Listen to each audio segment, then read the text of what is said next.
All right, let's go ahead and go over 213. So the start thinking part on 213 isn't necessarily specific to this section. This was kind of wrapping up stuff that we had learned before. Before we learned about different aspects of lines, defining characteristics. You have y-intercepts, you have the slope, and then we also talked about specific types of lines that are vertical or horizontal. We learned that vertical lines are x equals a number, horizontal are y equals a number. And then we also had our normal lines that are going to be some kind of slant, and that is going to have your y and an x in it. So basically the deal was they gave us 4 sets of systems of linear equations, and they wanted to figure out if you could look at this general graph and figure out which ones were not options and which ones or which one it could be.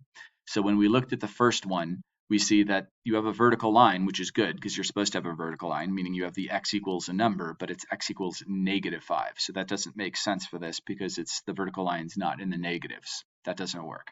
The next one doesn't even have a vertical line because you have y equals a number, and y equaling a number is going to be a horizontal line. Then when we look at the last one, there is no vertical nor horizontal line. There are just those diagonal lines, meaning you have your y and your x in there. So you know when you get that in slope-intercept form, you're going to have some kind of a slope and you're going to have a y-intercept. It's not going to be vertical or horizontal. So that leaves us with the third option.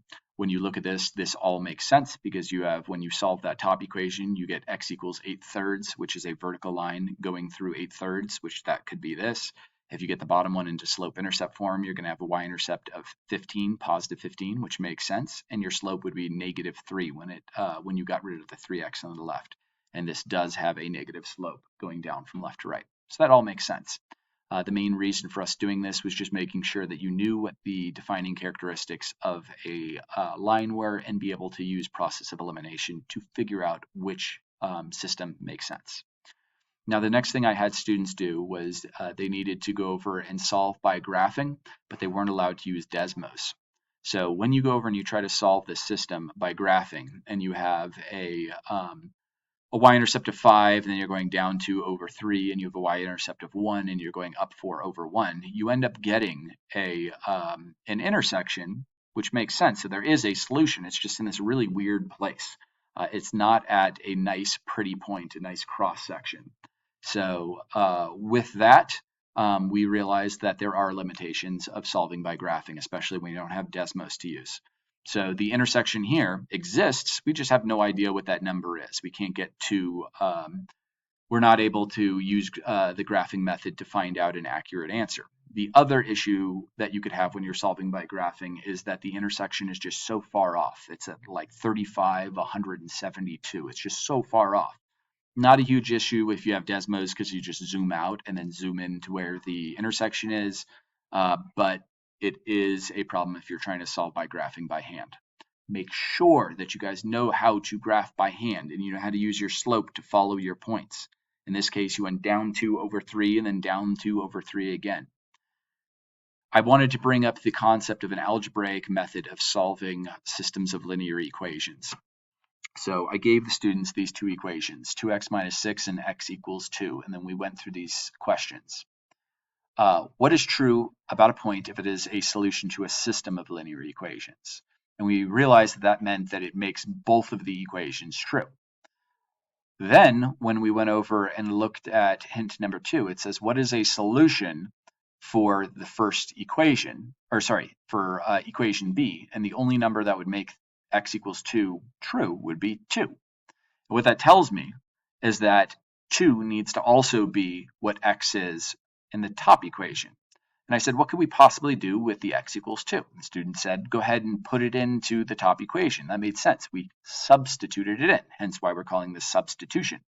So you substitute 2 in, you get 2 times 2 minus 6, that gives you -2, and you find out that your answer is 2, -2.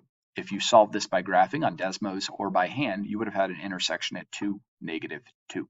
That is the point that would make both of the equations true. So we started out with a super basic example here where one of them was a vertical line and the other one was not a vertical line. What we did then was we took a look at a slightly more difficult problem. The next problem, The equations are, neither of them are vertical or horizontal, just x equals number, y equals number, but they're both in slope-intercept form. So what we did was we know that whatever the y is in one of them will be the y in the other equation at the point of intersection, where you have a solution. So what that means is that if y equals 2x plus 1 in the first equation, then in the other equation where there's a y, we can put in a 2x plus 1. We can substitute it in because we know the y values at the intersection have to be the same. The x values at the intersection, if you're thinking of by graphing, have to be the same. So what I did was I substituted in the 2x plus 1 in. And the beauty of this is that originally we can't solve the first equation because there's an x and a y. Can't solve the second equation because there's an x and a y. But when we do this process, the y goes away and you only have x's, and that means you can solve the equation. So you solve the equation, you get x equals 2, and that's half of your answer. Now all you have to do is substitute 2 into either one of the equations and solve for y. And you can see I did that, and I got 2 times 2 plus 1, which is 5. So you end up getting an answer of 2, 5. So that is that. Then we went to a slightly harder problem. The next problem, one of the equations is not in y equals or x equals form, and the other one is. When you are solving by substitution, you need to get one equation into y equals or x equals form so that you can substitute it into the other equation. You always want to do the least amount of work possible. And not only that, but you're going to try your absolute hardest to not have any fractions. You don't want to have like x equals 3/5 y plus 7/3 or some weird thing like that. So while that first equation would be easy to get in x equals form, you would have x equals -3y plus 15. The one on the right is already in y equals form. So what we did was we just boxed off what y equals and we substituted it in for y. Now, the tricky part here that a lot of people mess up on is this is 3 times everything that is y. And now when we substitute in, y is -3x plus 21. So what that means is you need to distribute that 3 in. When I distribute the 3 in, I get the -9x plus 63. And then you just drop down the rest of the equation. Once again, now we only have x's. And when you solve for x, you get x equals 6. And then we had this last problem before we got to a real world example.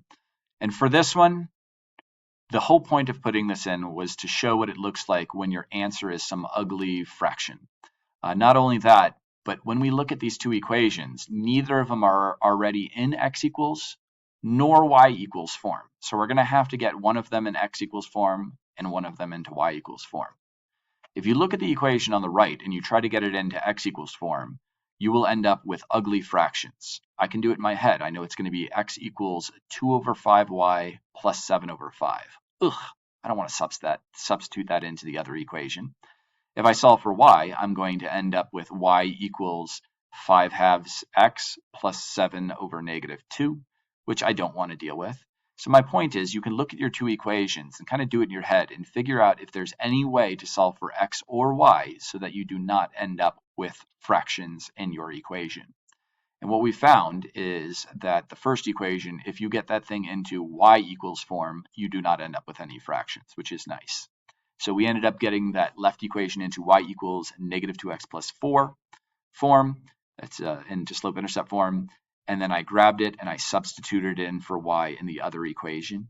You could see all the work there. I solved for x and got 15/9, which reduces to 5/3.